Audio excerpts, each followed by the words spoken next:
So, um, have you ever felt that pull, between something new and exciting, maybe a new gadget or software, and the old way you're comfortable with? Oh, definitely. Or maybe you're on the flip side, feeling like the world's rushing ahead and maybe your experience doesn't quite fit anymore. Exactly. It's this constant balancing act, isn't it? How do we actually make space for big innovations while still holding on to the wisdom and traditions we value? That's a great question. Well, today we're going to do a deep dive into a really interesting source. It's a modern story called Santa's High-Tech Christmas Journey. Mm-hmm. And, don't let the festive title fool you. Yeah. It's actually a pretty insightful look at this exact tension, tradition versus innovation. Absolutely right. And our mission here really is to unpack that. We want to see how tradition and innovation can, not just sit side by side, but actually work together, maybe even thrive. Right. And what does this story teach us about adapting, about contributing value, and keeping the heart of things alive when everything's changing? Okay, let's dive right in. So the source sets the scene. North Pole, first snowflake falling. Mm, You picture the usual Christmas preps starting up, the classic image. but this year things are, well, fundamentally different. What did we find out about the elves? Yeah. Were they still doing the old hammer and nails routine? Oh, not at all. It was a total tech revolution. The story talks about gadget glue, sparkle screens, even rocket-powered wrapping paper. Rocket powered. Wow. Yeah, it wasn't just a little tweak. It was a complete overhaul of how they did things in the workshop. Okay, so a huge shift. Yeah, And it wasn't just the elves, right? The source mentioned others getting involved too. Rudolph even.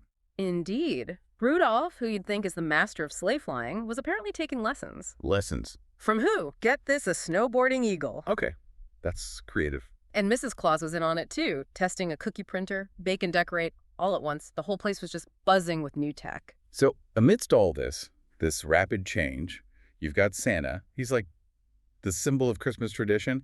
How did he react? What did the source say? Well, he felt, and the story uses this phrase, out of place. Hmm. You can just imagine him sort of standing there, watching all this high-speed activity, feeling a bit disconnected. Yeah, that makes sense. It really shows how even, you know, established figures can feel adrift when things change so quickly around them. But he did try to get involved, didn't he? His intentions were good, but Mm-hmm. it didn't go smoothly. Oh, hilariously wrong. Like, he tried adding bubblegum-scented snow to the snow globes and accidentally triggered a mini blizzard in the scarf closet. Oh, no, not the scarves. Then he attempted to program the new wrapping machine and ended up getting wrapped himself, like 30 feet of candy cane ribbon. Oh, poor Santa. Yo. And wasn't there something about TikTok? Yes, he tried doing TikTok-style toy testing, asking an elf, let's see if this teddy bear can dab. Oh, dear. So clearly things weren't clicking. Was it just that he didn't know how to use the tech, or was something deeper going on? That's a really good point. It wasn't just about the technical skills, though that was part of it. The bigger issue seemed to be his feeling of losing relevance. He actually sighs at one point, maybe I'm too old-fashioned for this modern Christmas. Ah. And that really hits on a key question, doesn't it? How do we handle feeling left behind when our tried and true methods maybe don't seem valued anymore? It's a challenge lots of people face. Okay, but then comes the turning point. Right when Santa's feeling really down, this tiny elf, Tinsel, comes up to him. Mm-hmm. A small voice and all the high-tech noise. And Tinsel just says something simple, but wow. But Santa, you're the heart of Christmas. You remind us why we do all of this. That line, Yeah. it's powerful. What happens immediately after Tinsel says that? Everything just stops. Yeah. The elves pause, the reindeer look over, Mrs. Claus smiles. It's like a collective breath. It is remarkable, isn't it, how that simple reminder, that focus on the why, cuts through everything else. Yeah. What's so fascinating is how reconnecting with the core purpose can instantly recenter everyone, especially when they're maybe caught up in the new tools, the speed. Right, losing sight of the goal. Exactly. And connecting this to the bigger picture, it shows that while the tools, the methods, they'll always evolve. The underlying why, the spirit, that often stays constant. And holding on to that is so crucial for motivation, for direction, for making sure the tech serves the purpose, not the other way around. So Tinsel's insight sparks a change, a new plan.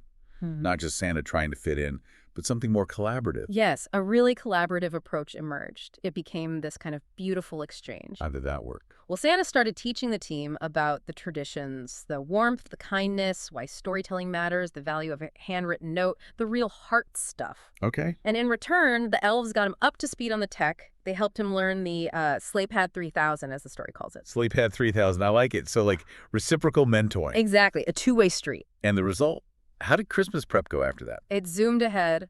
The source says it was faster, funnier, and importantly, more heartwarming than ever. That's fantastic. Yeah. It really shows the power of blending those different strengths, doesn't it? Yeah. Not choosing one over the other. Precisely. It's like symbiotic innovation. Yeah. The wisdom of tradition gives a foundation, a purpose, and the new tech provides the efficiency, the new possibilities. Okay, so let's distill this. What are the key takeaways for you listening? Right. Well, first, I think it's clear that new ideas and old traditions can mesh beautifully. It's not either. It's often both hand. Both hand. I like that. Second, asking for help, learning something new. That's vital for growth. Doesn't matter how experienced you are, that humility is key. Being open to learning. And third, everyone brings something unique to the table.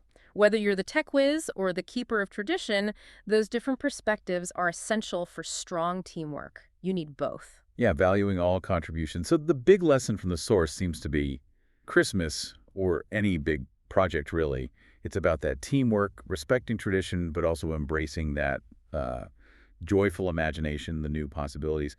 What really stands out to you from all this? For me, it's that heart element. Right. This whole journey beautifully illustrates that real progress often involves blending the best of the past, the wisdom, the why, with the power of the new. It's about finding and holding on to that core purpose, even when everything around you is changing fast. So here's something to think about. Consider an area in your own life, maybe at work, maybe personally. Are you holding tight to an old-fashioned way? Or maybe feeling swamped by new tech? What if, instead of seeing it as a choice between the two, you asked, how can I intentionally bring them together, like Santa and the elves did? How can I blend the best of the past with the potential of the future to create something, well, faster, funnier, and maybe even more heartwarming? Think about what that blend could unlock for you.